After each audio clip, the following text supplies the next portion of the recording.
7 days of pretrial detention for Vladimir Z. This is the decision of the district court in Warsaw. The Ukrainian is suspected by the Germans of involvement in the bombing of the Nord Stream gas pipelines 2 years ago. As regards the application of the isolation measure, there is also a specific reason for its application in this case, namely the fear of unlawful obstruction of proceedings, and I would like to emphasize that these proceedings were initiated on the basis of a European arrest warrant. According to the court, having 2 passports, the Ukrainian accused by the Germans can leave Poland, and when he was previously wanted last year, he was not at home. His defense attorney emphasized that although Vladimir Z had known for a long time about the European arrest warrant procedure implemented by Germany and had not left the Schengen area, neither this, nor the guarantees provided by the employer of the wanted man, nor the possibility of financial guarantees and police supervision convinced the court. If someone has been living in a particular country for almost 3.5 years, if they have undergone certain civil and administrative procedures during that time, if they are staying in that country, in my opinion, and in the opinion of the defendant, the fear of escape or tampering with evidence is, in my opinion, unconvincing. Another circumstance taken into account by the court was the severe punishment he faces. What was not taken into account? Geopolitical circumstances. At this stage of the proceedings, the court ruling on the application of pretrial detention for a period of 7 days to the European arrest warrant has no right and does not assess issues related to the geopolitical situation or, as the defense attorney pointed out during the hearing, constitutional sabotage. The problem is that the geopolitical circumstances in this case are exceptional. I disagree with the fact that a citizen of Ukraine is accused of destroying critical infrastructure and, let's call it what it is accused of constitutional sabotage on behalf of Germany for destroying the infrastructure connecting Germany and Russia, and is being held criminally responsible for this in the European Union. Vladimir Z's wife also stood by him in court. The woman told our station that her husband's arrest came as a shock to her and their children. Did you believe that Poland would be a safe haven for you, a place where you could live and work peacefully away from the war, where no one would try to surveil you or threaten your safety? Yes, that's what we expected when we came to Poland. However, she still has hope. I hope that Poland will help us and not send my husband back to Germany. Apart from Vladimir Z, 2 other Ukrainians were suspected of blowing up Nord Stream. Serhiy K. was arrested in August near Rimini. An Italian court recently decided to extradite him to Germany. This decision is to be appealed by his lawyer because, as the defense attorney says, it violates his client's fundamental rights, including the right to a fair trial.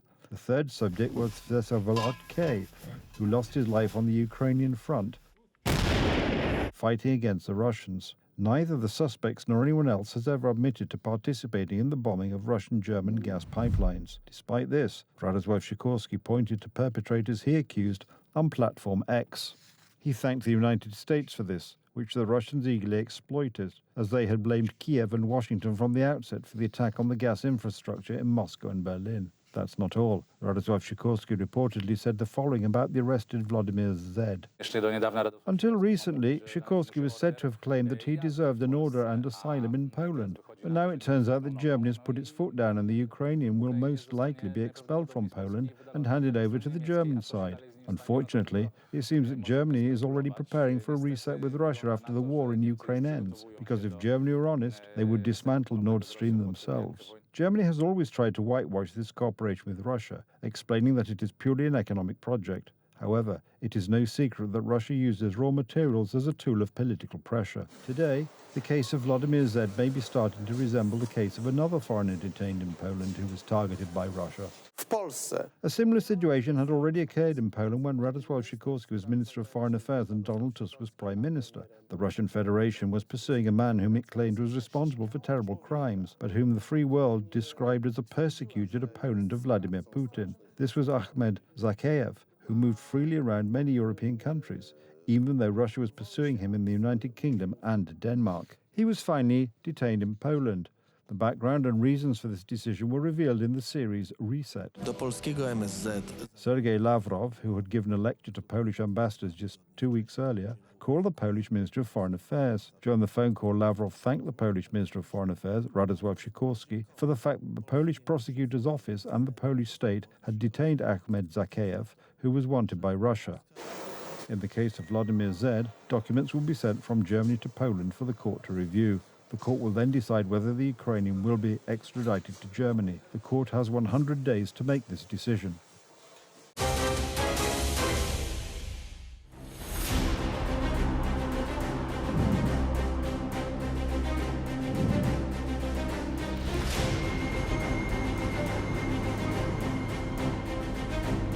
American generals have never had such a drill before. At the military base in Quantico, Virginia, US President Donald Trump and the head of the Department of Defense, which has been renamed the Department of War, made it clear to American military commanders that this is the end of the so-called Green Army and LGBT ideology in the military. To remove the social justice, politically correct, and toxic ideological garbage that had infected our department. To rip out the politics. No more identity months, DEI offices, dudes in dresses. No more climate change worship. The new American administration is focusing on common sense in the military, discipline and strength, which the previous leader, Joe Biden, tried to replace with leftist ideology and environmental platitudes. And you can never be great if you're going to do that. And we're going to be greater than we ever were before. We're bringing back a focus on fitness, ability, character, and strength. And that's because the purposes of American military is not to protect anyone's feelings. It's to protect our republic. And it's the republic that we dearly love. It's to protect our country. We will not be politically correct when it comes to defending American freedom. America needs a strong and unified army, said the President and Secretary of War in unison, because it faces formidable challenges not only related to Russia and Chinese expansion in various parts of the world, but also, as the Republicans put it, internal enemies.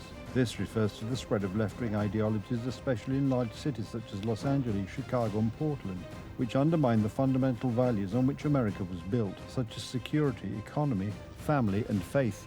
For too long, we've promoted too many uniformed leaders for the wrong reasons, based on their race, based on gender quotas, based on historic so-called firsts. We've pretended that combat arms and non-combat arms are the same thing.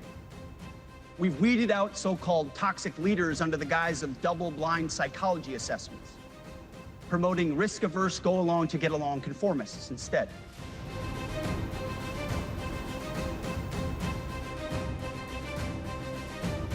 American commanders and soldiers have to undergo additional physical and psychological tests to assess their suitability for new combat conditions. Together with many of you in the room, we've brought back the fundamental principle that defending the homeland is the military's first and most important priority. That's what it is. Under the Democrats, the morale of the army declined. Promotions were not based on ability, but on ideology.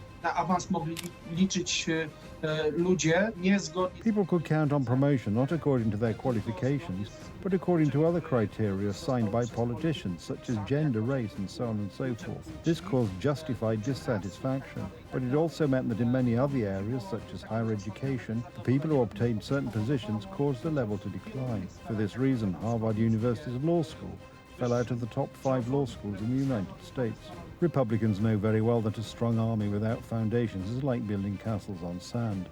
That is why they are starting by restoring the most important values to their rightful place. The army is primarily intended to be a deterrent to the enemies of the United States, and all kinds of left-wing social programs, referring to the sensibilities of the extreme American left, are coming to an end. Gender ideology, climate ideology, they are simply being thrown out of the army. A completely different attitude is taken by the December 13th coalition, which, during the Kremlin's massive hybrid attacks, including on Poland, is trying to push ideological mush into the structures of the Polish army in the national security strategy prepared by the government, as pointed out by the head of the National Security Bureau. It talks about the role of humans in destroying the natural environment. It talks about opening up to green energy. And you can even read sentences that suggest that the future of Poland is ETS2. We simply cannot agree to this. Former Polish President Andrzej Duda did not sign the document, and the current president, Karol Nawrocki, will not accept it in its current form either. For example, the head of military counterintelligence, Jarosław Strojczyk, considers undermining climate policy to be one of the fundamental threats. I find it hard to believe that in a situation where we are under real threat of Russian aggression, the entire security architecture of the old continent is changing, and we are supposed to think about making military low emission or zero emission. It really boggles the mind. This strategy was adopted, for example, by the Bundeswehr, which is now in a deplorable state. Recently, it conducted exercise near the Polish border, dropping leaflets in Polish with numerous grammatical and stylistic errors onto our territory. It will be difficult for the so-called European army, built on the resources of the Bundeswehr, to seriously defend us against the threat from the east. But the most important thing is that it strives for zero emissions.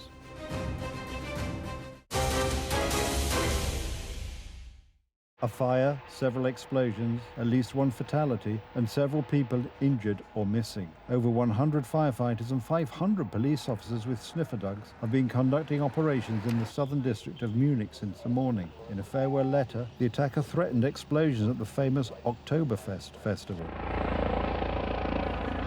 As part of a large-scale operation, special forces searched one of the districts in northern Munich. Local media reported numerous shots and explosions. For safety reasons, residents were evacuated and received assistance. It was necessary to call in bomb disposal experts to defuse booby traps found in the building. The fire department was called to the Lerchenau district at around 4:45 a.m. A house fire had been reported there. However, the situation on site turned out to be different. We had to extinguish fires in 3 different locations. 2 cars were on fire in one place, a small delivery van in another, and a single-family house was completely engulfed in flames in the 3rd location. The Munich authorities received information about explosives being placed at the Oktoberfest. Due to the serious threat to citizens and thousands of tourists from around the world, the Munich Beer Festival was closed today until 5:30 p.m. We found booby traps inside and outside. Special forces are on site to defuse the bombs. We are currently investigating all possibilities and checking other locations that may be related to this incident. This also applies to the Theresienwisser, the site of the Oktoberfest. Oktoberfest is a world-famous beer festival that attracts tourists from all over the world. Well, a little irritated because we had reservations for this morning and now we don't know if we'll have them for this evening, but better safe than sorry. A little upset. We came a long way and we're only here for one day. And so we fly out tomorrow. And so we have reservations for the morning and now we're concerned that we won't have seats for tonight.